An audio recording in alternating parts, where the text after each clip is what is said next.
Okay, folks, so now we've got a few moments, and if I could invite contributions, they can be light-hearted or serious, whatever you like, and if I could just tee off perhaps some suggestion for subjects of those who were there at the time. Tell us perhaps a little bit what it was like, meaning how did the group work? Did you all turn up at 9 in the morning and leave at 5, or work at nights? Was there a memorable moment? So, for example, when it worked, did you know it worked? Or did you think it was a mistake and it just happened, or you were having a hallucination? I don't know. What did the community around you think of you? Did they understand you, or did they think that you were a bunch of weirdos? Have we got any, perhaps people more generally could have a few thoughts on what are the lessons for us today in our endeavors to continue in these fine footsteps which have been set for us. And perhaps particularly some of the end users who used it. So could I invite any comments you may wish to make? And I'll start. So specifically, Maurice, did you know exactly 60 years ago when it worked that it worked? Well, yes. I mean, it clattered away. There was noises. We all remember the clicking of the unit selectors and so on. A tape was read in, and it printed out some answers. We perhaps did not look very carefully at first, the first calculation, to make sure that the results were right. But as they were simply a table of squares, that was a relatively simple thing to check.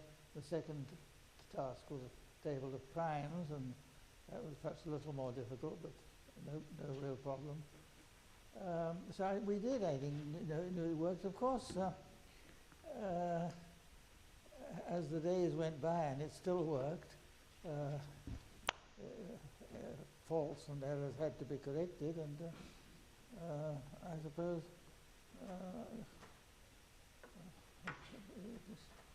correcting arithmetic errors was one of them. And did you declare an extra free cup of tea, or? Sorry? Did you declare that everyone should have an extra cup of tea, or how did you celebrate on the day? How did we celebrate? Well, of course, the real place of celebration was the bun shop. So everyone here knows that it was not a place you went to quench your thirst with buns, rather the contrary. But they had some very good draft bass, I remember. And that was where we always went. I don't know whether Gordon Stevens is here, but he, on his first day as an instrument maker, he was very impressed to be swept off for some minor celebration to the bun shop. Yes, we did have celebrations. Very good. Okay, can I invite some questions for the whole team? All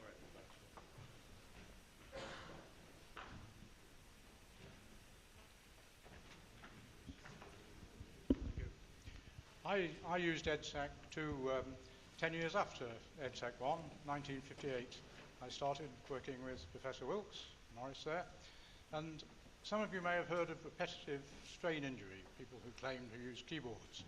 Those of us who were taught to use Brunsviga machines, turning the handle, or using Comrie's method, where you could use 2 machines and transfer manually one from one accumulator to the other, knew that it was much easier to punch a piece of paper tape. And even though 24 hours later you would find you had a syntax error, you didn't have repetitive strain injury. The computer made a huge, it was about mathematics, in my days it was about doing calculations, as Maurice said. Things which would have taken literally years to do. Unfortunately, I was a researcher in that field. I went on doing research. Unfortunately, I discovered that Newton had discovered all this stuff before, but he didn't have Maurice's machine, so it was all forgotten about. And are you one of the Nobel Prize winners? Not yet. Not yet. Very good. Is the right answer. Any other contributions people might wish to? Oh, I'm sorry. Could you? Hello, my name's George Davis. I started on computers in 1950, joining the English Electric team at National Physical Laboratory, and benefited from Maurice's contribution to computers almost immediately. Obviously, the dates slightly wander about in one's mind, but certainly around that time we were going to the Thursday afternoon seminars at the Cambridge mathematical laboratory it was, which really was one's postgraduate education in computing. Nobody else was doing this. It was the only way in which information about what different people were doing in computers spread around.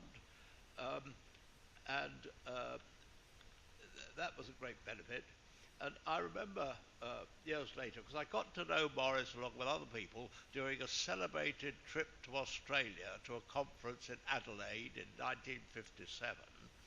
And on a later occasion, we found ourselves alone at the restaurant because everyone else in the party had got lost. And he said to me, we didn't try to do anything difficult.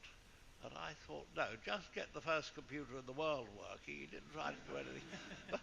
But this became clear to me sometime later in a totally different place with Roger Needham, who was saying, apropos of nothing, he said, Maurice was very proud of that half megacycle decision, and it all became clear. He didn't try to make the fastest, most powerful computer. He wanted to make a computer that was reliable and would work, not necessarily as fast as, and could be made available to lots of people, as we heard, to come and use. So really, by doing an appropriate technology rather than the best possible technology, he got the thing working. And then, sorry, have I said this? I didn't want to. The next thing were the seminars at Cambridge, where one got one's postgraduate education and eventually did my own talking about the KDF-9. So really, this was, he made a contribution there all the way around, which was additional to what he did. Obviously, it faded a bit in the background. 1959, when British Computer Society was formed, you had the Computer Journal and all that. But all of the function of that really had been provided by Maurice. He made a tremendous contribution to the whole of the British computer effort and industry and activity, in addition to what he did specifically on the Cambridge. So I think he deserves a lot of gratitude and a lot of credit for that.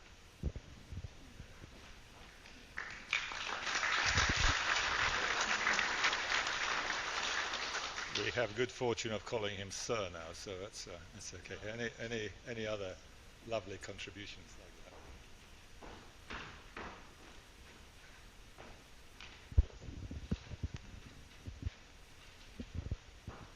Good afternoon. This could be entitled How I Didn't Use EDSAC 1. I was a research student in the engineering department in 1954, and I inherited at the beginning of my research 3 years an electrolytic tank to trace the ray patterns in klystron tubes.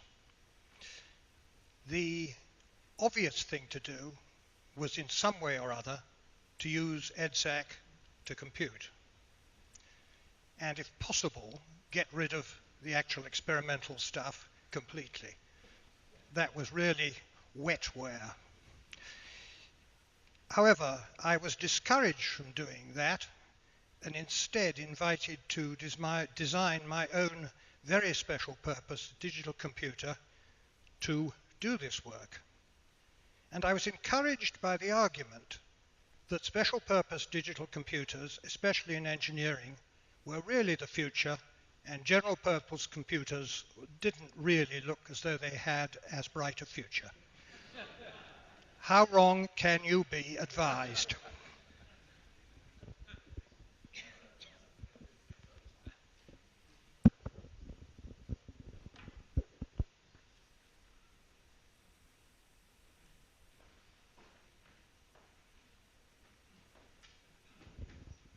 Just to add a reminiscence, my name is Brian Millis.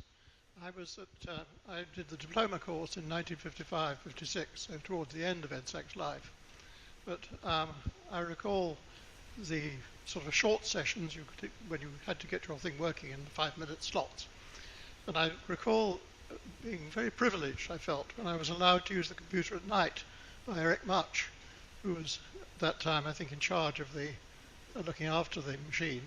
And I remember he was also working on a chess playing program at that time.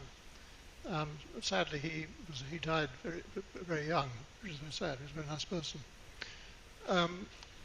I also remember a thing, there was a mention of EDSAC 1.5, but I seem also to remember a thing called EDSAC 1.25, which, as I recall, was the simulation of EDSAC 1.5 or EDSAC 2 on EDSAC 1.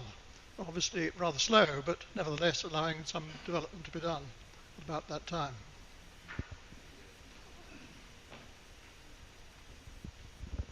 The last speaker, I'm glad he's mentioned Eric Much, who long since left us, and very sadly. Eric was a wonderful person, and I remember when I joined the lab, we got an induction from him. He would show everyone around.